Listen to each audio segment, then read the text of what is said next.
Good morning.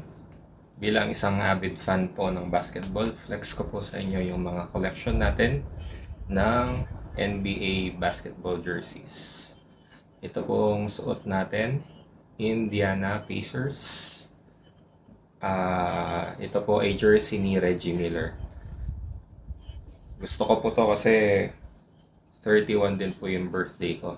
So si Reggie Miller po, isa siya sa mga players sa NBA na naglaro lang sa isang franchise. Ito po yung itsura ng tuturan.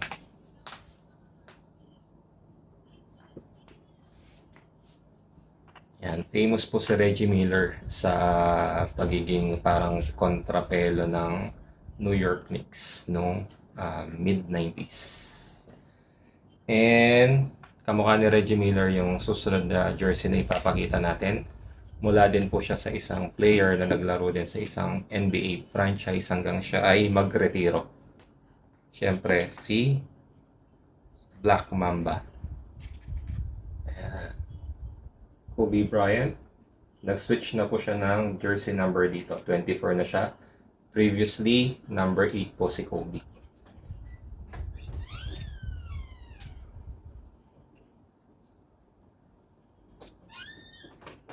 May his soul rest in peace, Kobe Bryant.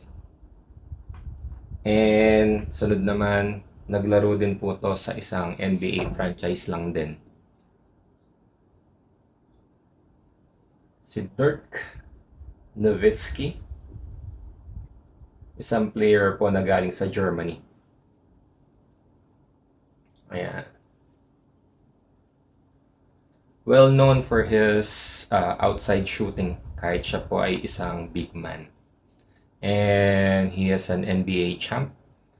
Nung first time na pumasok sa NBA Finals ang Miami Heat with LeBron James, Chris Bosh, and Dwayne Wade as a trio, tinalo po sila ng Dallas Mavericks, of course, led by Dirk Nowitzki. And si Dirk po, naglaro lang siya sa Dallas Mavericks, di ba? And nung naglalaro pa siya, nakakampi naman niya si Vince Carter. Pero si Vince Carter jersey na ipapakita natin ay yung jersey po niya nung siya ay player pa ng team na kumuha sa kanya nung umpisa. Rookie year niya. Toronto Raptors. Yan. Well known si Vince Carter for being a slam dunk champion. And he's called Air Canada nung umpisa hanggang sa eventually naging Vinsanity. Siyempre, di natin makakalimutan yung cousin or relative ni Vince Carter. Kakampi niya sa Toronto Raptors, si Tracy McGrady. Ayan. So, si T-Mac po, eventually na-trade siya sa Orlando Magic. Nakapaglaro din siya sa Houston Rockets. Alam ko naglaro din siya sa Detroit Pistons. At saka end of career ata niya nung natalo ng Miami Heat yung San Antonio Spurs sa NBA Championship. Gustong gusto po natin to kasi ito ay Chinese New Year edition.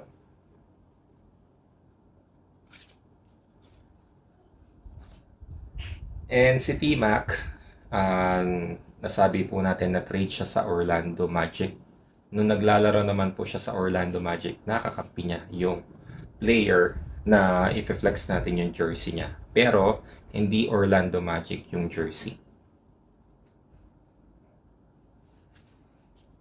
Siya po si Mr. Nice Guy or si Grant Hill. Jersey po ng Detroit Pistons yan. Diyan po siya naging rookie. Ayan.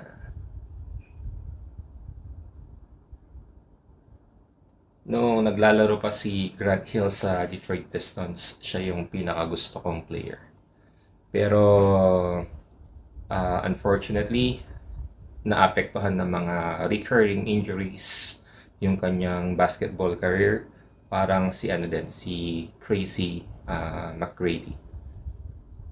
Okay, and speaking of Tracy McGrady and Grant Hill playing for the Orlando Magic, mag-flex po tayo ng jersey ng Orlando Magic. So wearing jersey number 1, Anthony Hardaway. Ayan. Isang tall guard na may shooting and passing abilities. Para siyang reincarnation ni Magic Johnson nung naglalaro pa si Penny Hardaway. Alam ko katulad ni T-Mac, naglaro din si Penny sa saan ba? Hindi.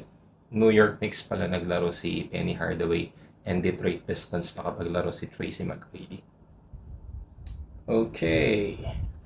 And speaking of guards with passing abilities, ito naman, si White Chocolate, Jason Williams, Sacramento Kings.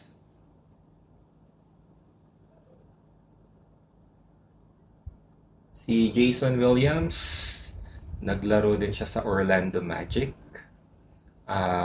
Pero nakapaglaro din siya, alam ko, sa Memphis Grizzlies nung nag-trade sila ni Mike Bibby.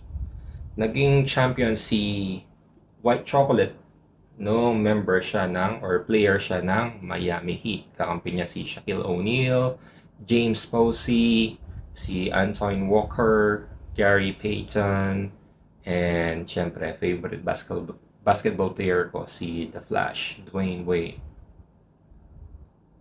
And speaking of The Flash, Dwayne Wade, kunin ko lang yung jersey niya.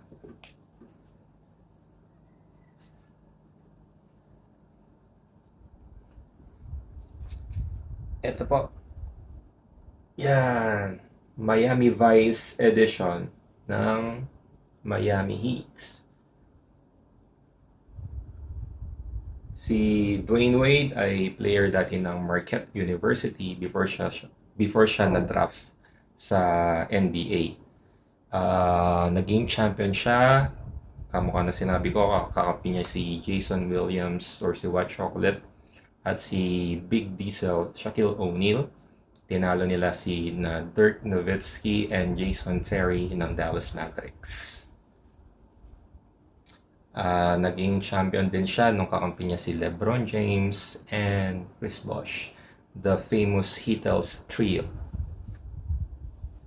And speaking of Miami Heat, current player naman po tayo. Si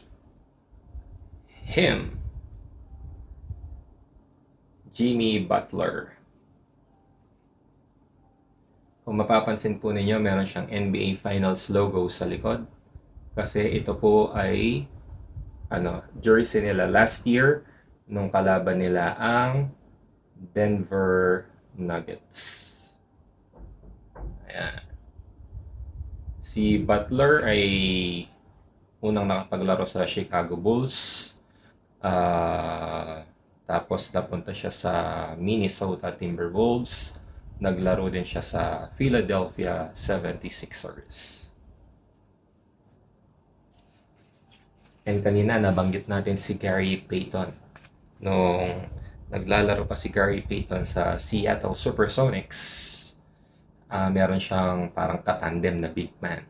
Si Shawn Kemp. Yan. So sila yung dynamic duo nung 96 finals nung nakalaban nila ang Chicago Bulls ni Michael Jordan. Famous yung duo ni Shawn Kemp at ni Gary Payton dun sa mga alley-oop dunk. And speaking of Michael Jordan, Ito po yung jersey natin na Michael Jordan. Pang NBA All-Star po to. Ito yung last NBA All-Star na nilaroan ni MJ or His Airness. Kung mapapansin niyo, meron siyang Washington Wizards logo.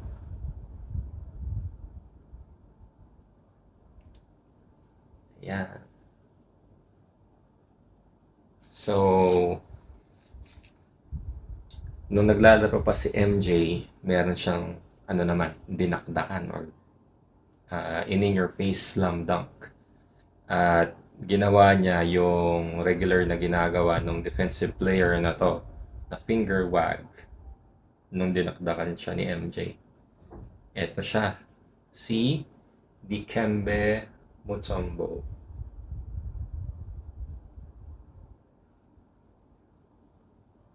Yan. Player pa siya ng Atlanta Hawks dito. Pero alam ko, before naging player ng Atlanta Hawks si Dikembe, naglaro muna siya sa Denver Nuggets. Naglaro din siya sa Houston Rockets at nakakampi din siya ni Allen Iverson nung sa Philadelphia 76ers. Okay. Wait lang. Check po natin yung iba. Hindi ko makita yung nakakampi ni Dikembe Mutombo sa Philadelphia 76ers. Siguro nasa laundry basket pa. Meron din ako Allen Iverson jersey. So next na i-flex natin, Space Jam jersey ni The King, LeBron James. Ayan. So syempre alam naman natin na ito ay isang movie na unang ginawa ni Michael Jordan. 90s. And yung most recent version nga, yung kasama ni Bugs, si LeBron. And sunod na jersey, isa sa mga paborito kong point guard, si Damian Lillard.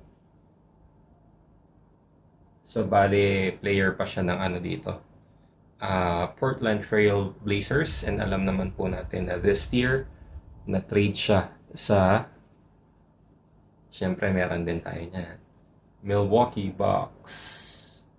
Dame Time jersey.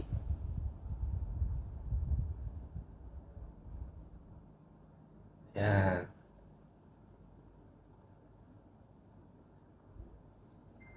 So, yun po yung ating mga collection ng NBA jerseys.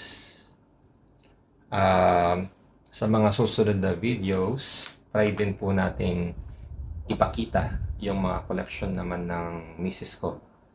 Hindi ko po muna i-spill ang beans para may element of surprise po tayo.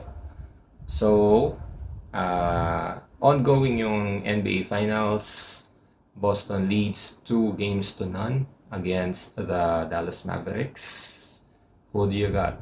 Ako, I'm rooting for Dallas because I want Kyrie Irving to win another championship.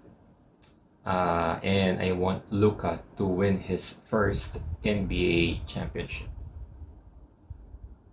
Hanggang sa muli po, ako si Kong Jones ng Kindi Channel. Kung nagustuhan po ninyo ang video na to, huwag po ninyong kalilimutang mag-subscribe para ma-notify po kayo sa ating mga bagong upload. Magandang araw po muli. Signing off.